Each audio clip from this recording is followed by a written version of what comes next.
Right then, if you've managed to find Chapel Porth car park along this beautiful piece of coast, then you've done quite well. And if you're here in the summertime, let's hope you can find a space. I'm standing here on one of the most dramatic and possibly one of the spookiest coastlines around. We'll get to that later. Okay, let's start.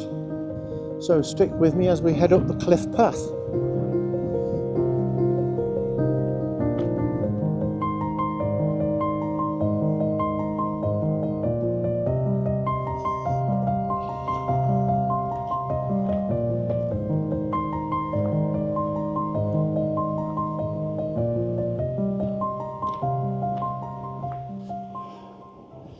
Today we're going to explore the ruins of Wheal Coates mining complex, and I promise to bring you some peculiar local stories. Some of them are about 300 million years ago, some are from just a few decades back, and some are so weird they'll make the hair on the back of your neck stand up. Let's go. Okay, we've just left the car park behind, and if you've got time, that cafe back there does something called a hedgehog ice cream. Cornish ice cream, absolutely smothered in clotted cream, rolled in crushed hazelnuts. It's absolutely delicious. I'm not joking. People come from miles around just for that. But we're heading up this path now towards Wheal Coates. I'm not going to run down one side and back up the other.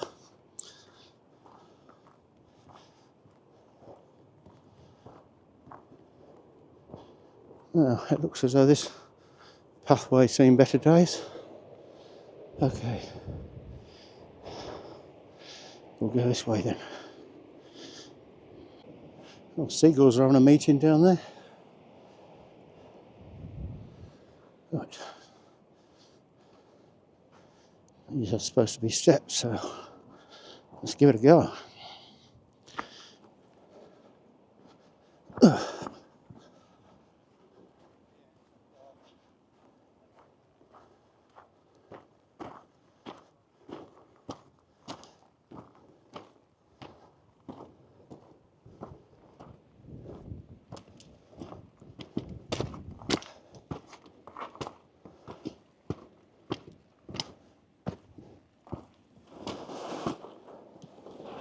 Oops.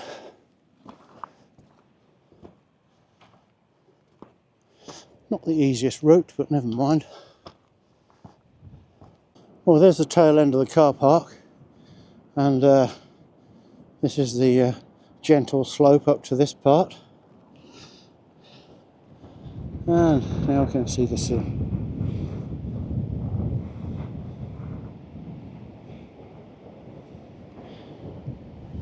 Right, as we've come up this cliff path, I want to mention one more thing.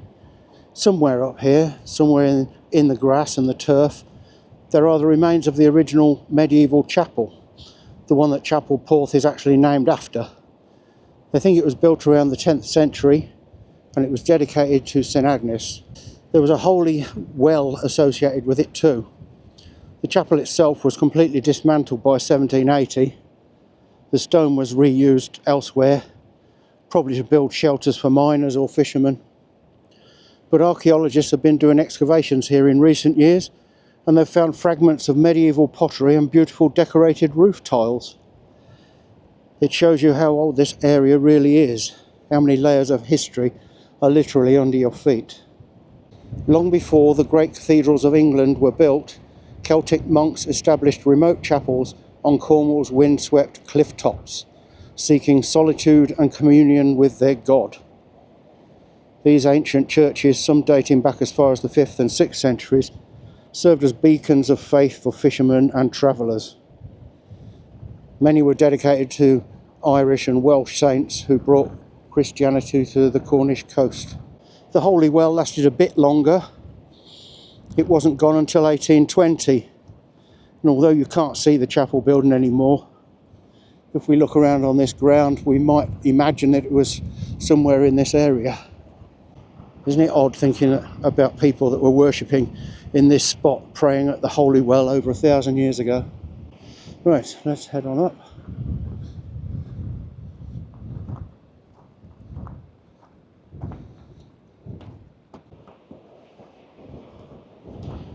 Here we have coming into view Wheal Coates.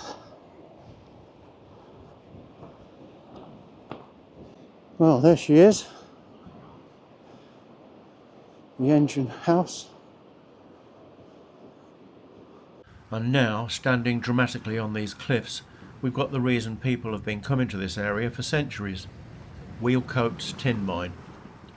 That engine house right there, the one with the tall chimney, that's Towanroath pumping engine house, and it's probably one of the most photographed mining ruins in the whole of Cornwall.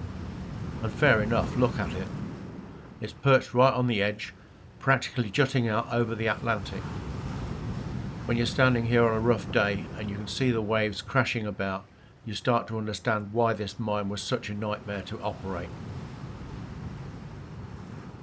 Because here's the thing about Wheal Coates, most of the tin that they were mining was just below sea level, so miners had to go down, deep underground, and work underneath the ocean. Can you imagine that? You're 600 feet down, and above your head, above the rock, is the sea. One breach in the wrong place and the whole thing floods.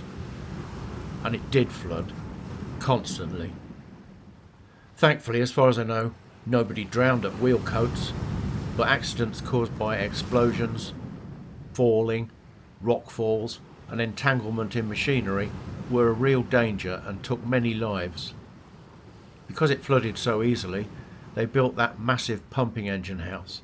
It was working overtime just keeping the water out so the miners could actually get to the tin. As we look around at Wheal Coates, we can notice the rocks are all various colours. We've got lots of different oranges, reds, greens, and there's an incredible colours staining the cliff face. And if you believe the local folklore, there's a very dark reason for these colours, because according to legend, back in the 6th century there was a giant, not just any giant, a massive giant. His name was Bolster, and he was so enormous that he could stand with one foot on St Agnes beacon, that's over there, and have his other foot planted on Calm Brae. If you know how far apart those hills are, that gives you some idea of just how ridiculously huge this bloke was supposed to be. Bolster, it turns out, fell head over heels in love with St Agnes, a beautiful missionary woman who absolutely wanted nothing to do with him. Poor Bolster was so obsessed, he followed her everywhere, groaning and proclaiming his undying love. St Agnes, who was clearly a clever woman, was having none of it. So she hatched a plan. She told Bolster that if he really loved her, he should prove it by filling a small hole in the cliffs, right here at Chapel Porth, with his own blood. Now, Bolster was a bit dim. He thought, yeah, I'm a giant, I've got loads of blood, this'll be easy. What he didn't know was that St Agnes had chosen a very special hole, because this hole didn't just go down, it opened straight through to the sea. So Bolster comes down here, slices open a vein, and well, you can probably guess what happened. Hour after hour, blood poured out of him. The hole never filled up because it was draining straight into the ocean, and eventually the poor giant just bled to death. Collapsed right there. And if you look at these rocks, locals still swear that the red stains you see are Bolster's blood. Scientifically, we know it's actually minerals from the rocks, incredible geology from about 300 million years ago, when continental plates collided and created all these amazing mineral deposits. But I think the legend's a far better story. Right, let's make a move up to the next spot. The remains of a building. You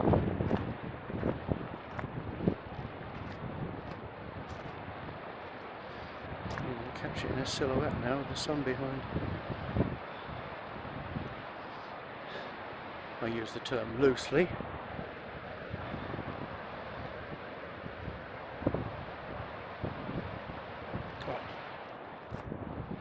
Lots more climbing to do.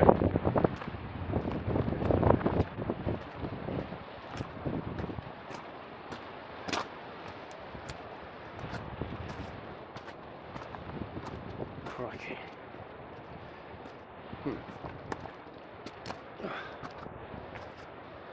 In that direction is St Agnes.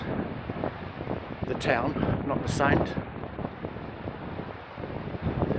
You just see St Agnes head poking out at the top there. But I'm not going over there. It's a bit too far. Let's go over here instead.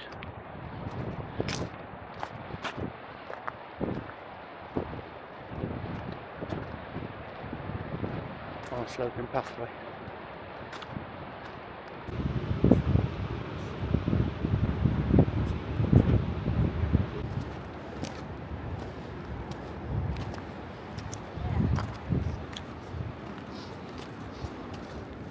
Hello.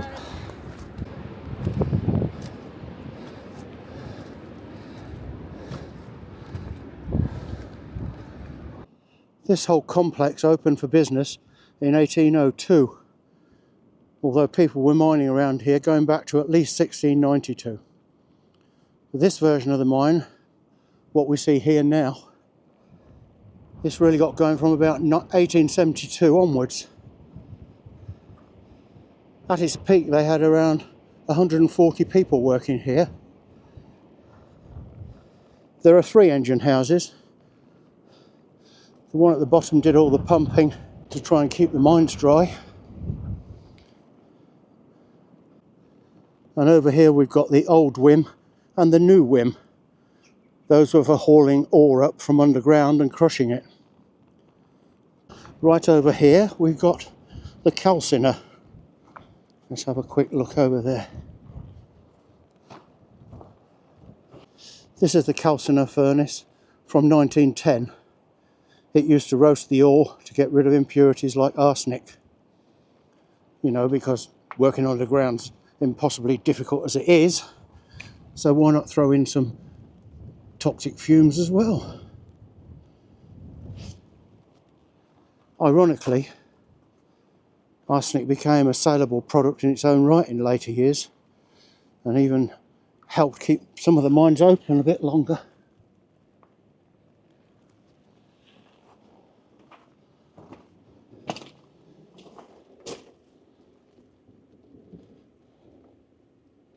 So I'll go around the other side.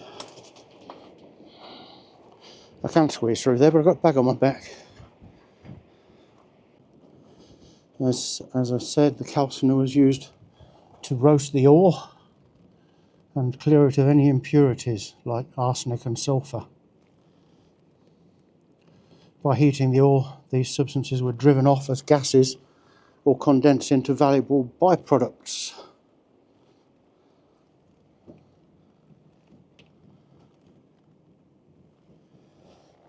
There's a mist rolling in from the sea.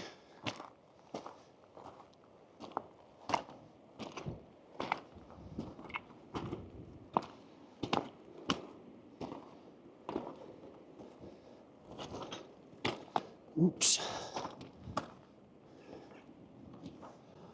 Now these beauties would have held enormous beam engines to haul up the ore before it was processed.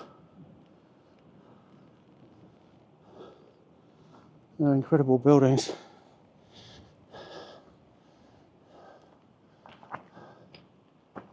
That's a rather large chimney.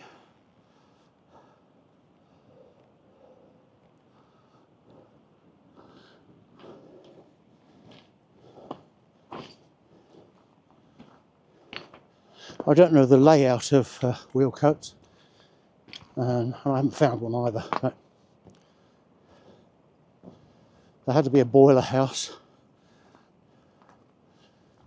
to power everything. I'm thinking that's the old Wim.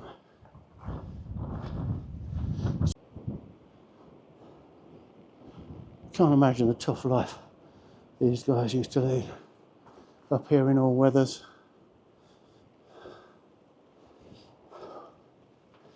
Or even on the ground. I don't know which was worse.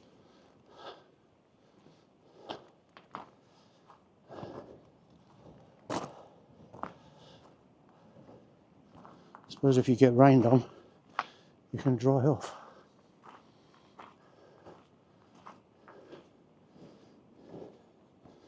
Oh. Looks like they had a door there. at some point.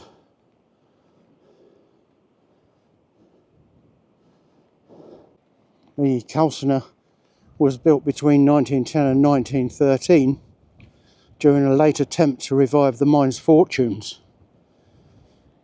This reworking was largely unsuccessful. The shame of it all was that despite all that investment, despite having 140 workers, despite all the effort, the mine just wasn't profitable enough. Tin prices kept dropping, the operating costs were astronomical, and in 1889 they closed it down. There was a brief attempt to get it going again between 1911 and 1914, but it didn't work out. In 1914 they locked the gates for the last time, and Wheal Coates became a ghost of its former self. Today the National Trust maintains these buildings, and it's part of a UNESCO World Heritage Site. The whole Cornwall and West Devon mining landscape, which is great to know, our mining heritage is being conserved for future generations to see. Now, to get an idea of how much industry happened here, if we look at these old photos, we can see the old stone walls, collapsed structures, bits of ironwork. This entire clifftop was a bustling workplace. And if you want to hear something genuinely creepy, there's a local belief that this place is haunted, not just by the ghosts of miners who died, and there were definitely miners who died because this was incredibly dangerous work, but by something else entirely. In Cornish folklore, there's a creature called a knocker. Yes, a knocker. Now, these weren't evil creatures, well, mostly they weren't. They were these tiny little beings about 2 feet tall, with disproportionately large heads, long arms, wrinkled skin, white whiskers. They wore miniature versions of miners' clothes, and they lived in the mines.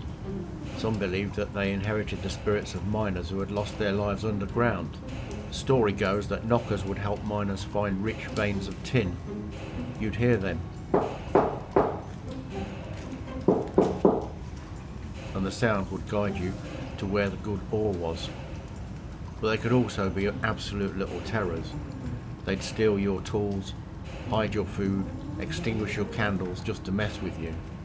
And some miners swore they'd actively warn you of danger, like if the roof was about to collapse you'd hear warning knocks. So miners saw them as kind of supernatural co-workers, I suppose.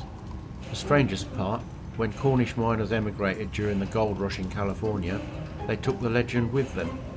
Out in California they called them Tommy knockers instead, and miners there absolutely believed in them too.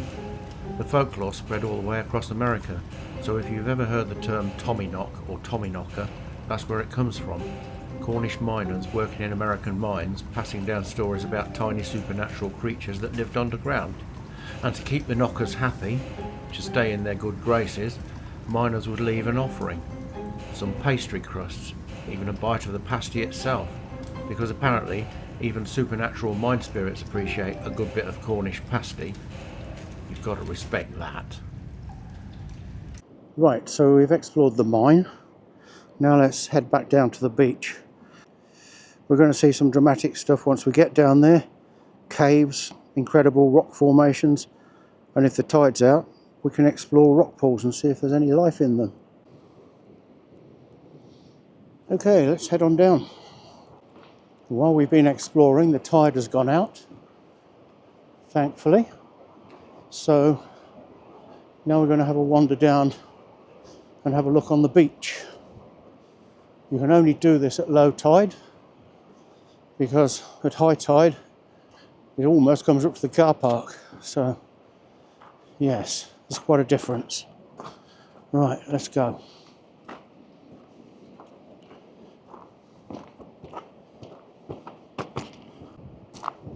If you come here in May and June, these cliff sides are absolutely full of flower. It's amazing to see. It's probably the best time to come, actually. So you get a view of everything else, and then you get the flowers on the other side as well. That's beautiful. There's so many different species grow here too.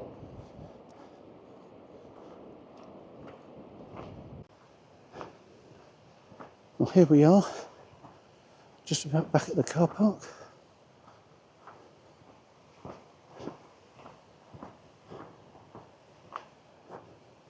Now we're going to go down there.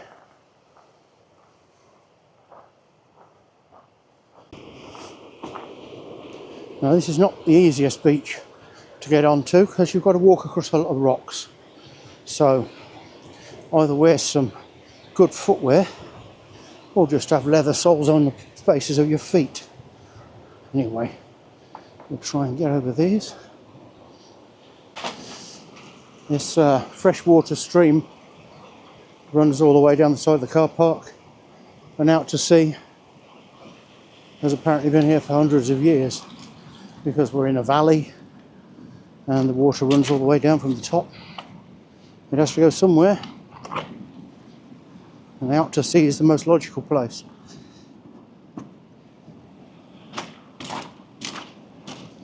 A Labrador looking at me, thinking, do I know you? Oops. Those lovely dogs. Treat time.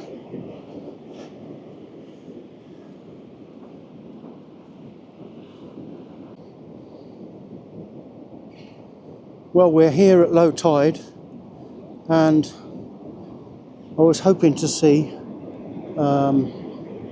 something embedded in the sand, but I can't. In the 1920s, there was a ship called the SS Eltham. It was a collier, a coal carrying vessel, 687 tons. On November the 18th, 1928, it ran aground just off this beach. And here's the weird bit, when locals found it the next morning, it was completely abandoned. No crew, no ship's log, no cargo. The coal had disappeared. Just this ship broken in two, washed up on the rocks. To this day, nobody knows exactly what happened. Did the crew abandon ship in a panic? Did they set the ship adrift deliberately and escape in the lifeboats? Why would the cargo vanish? It's one of those mysteries that never got fully solved. But one theory was that they had offloaded their coal in France. We're supposed to still be able to see the boiler sticking out of the sand, but it might have turned just a little bit too much now for us to see it. And to be honest, I've never been here at low tide because I've never checked the tides before I've come, so it's my own fault. But anyway, there are relics from the shipwreck that have been kept in St Agnes Museum up the road from here. It's a bit eerie when you stand here and you think a century ago a ship went down and a lot of the men were lost. I think somewhere, I think the boat showed up further up the coast, the lifeboat. It was in two halves. It's a shame to think that there'd be a shipwreck right here on the beach and all the men lost at sea when they were so close to land. Terrible. Well, the water's getting in already. I can feel it under my feet. I don't think I'm going to make it over to the cave underneath the pumping house because it might be a bit too... It looks okay over there, but this side, it's coming in again quite fast and it's quite wet underfoot. I was reading in the comments to Chapel Porth that a man was walking on the beach at low tide with his two dogs. Everything was fine, and then suddenly a freak wave took him off his feet and they were swept into a cave, and he had to pick up his dogs and carry them and walk back waist high in water to the beach. And he said 1 minute it was clear and the next the sea was on top of us. So it comes in quite quickly, and you have to be quite nifty to get back off this part of the beach. That's quite a cave, isn't it? I think I've just been walking on top of that.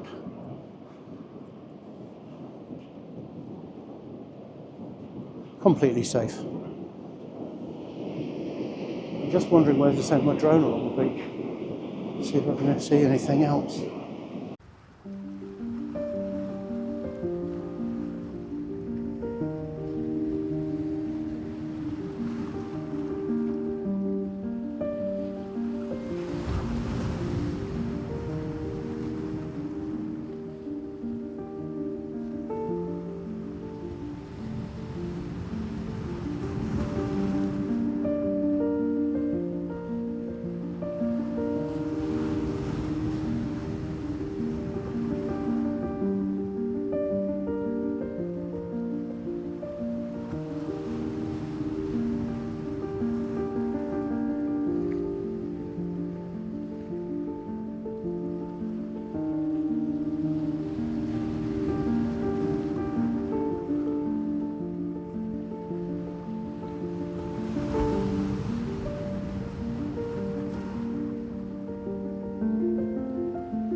That's where we're going to be going, in underneath the engine house. Right, we're all geared up. Let's go take a look inside. God, it's some cave, isn't it? You can climb to right up there and look down these holes.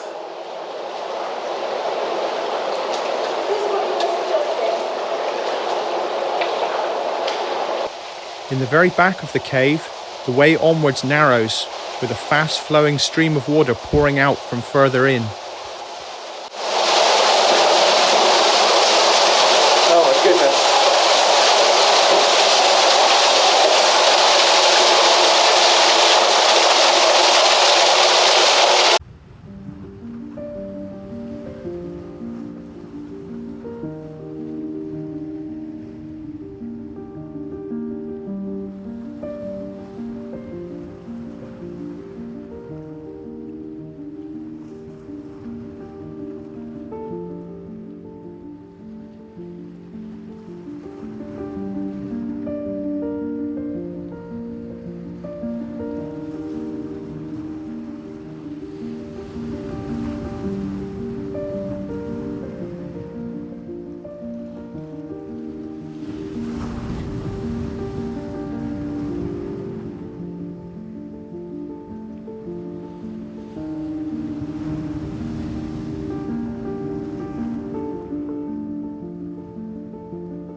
Yeesh, that's a bit wet. Oops. Wow. A great cave. See all the colours.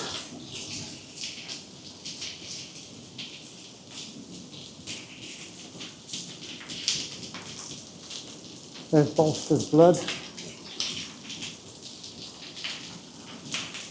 That's probably where he sat up there then.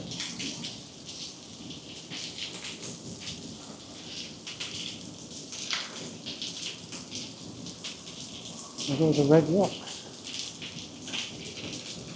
Red, green, orange.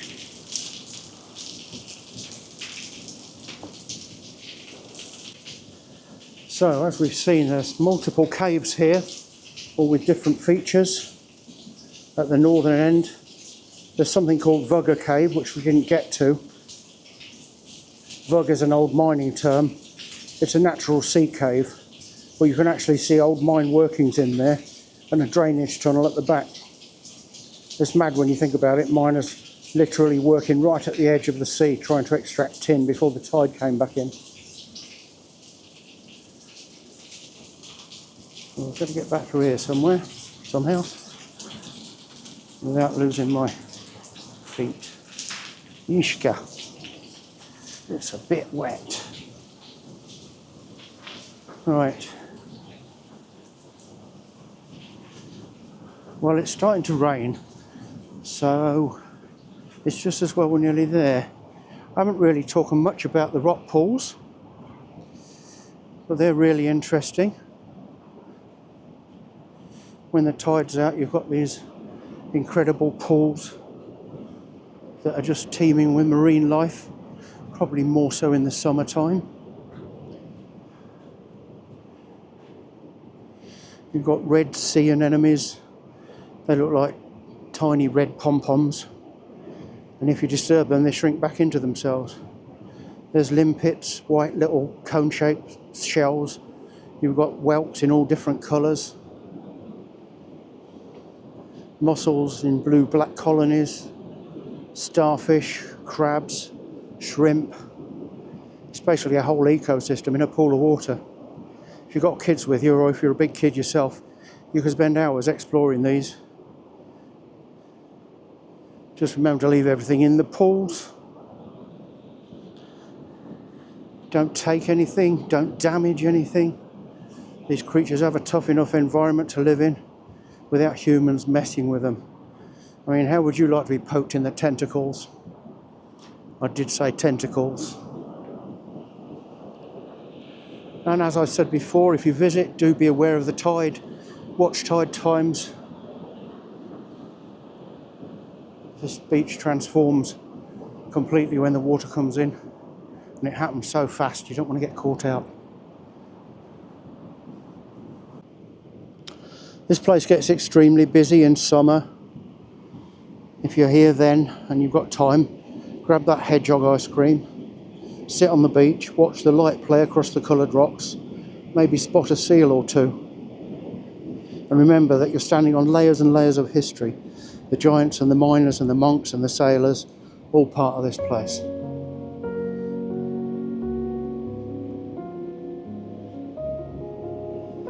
Thanks for coming along. If you like this one, please hit the subscribe button if you haven't already. It costs nothing but shows YouTube we're active and have stuff to share.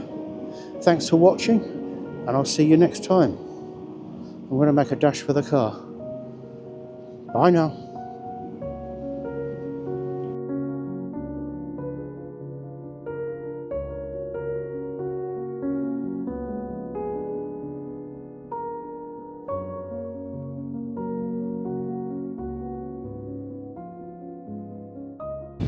Well, I did say if you get the chance to buy yourself a hedgehog, because there's not anything else like it. And guess what? Here we are. Look what I got. Aren't I the lucky one?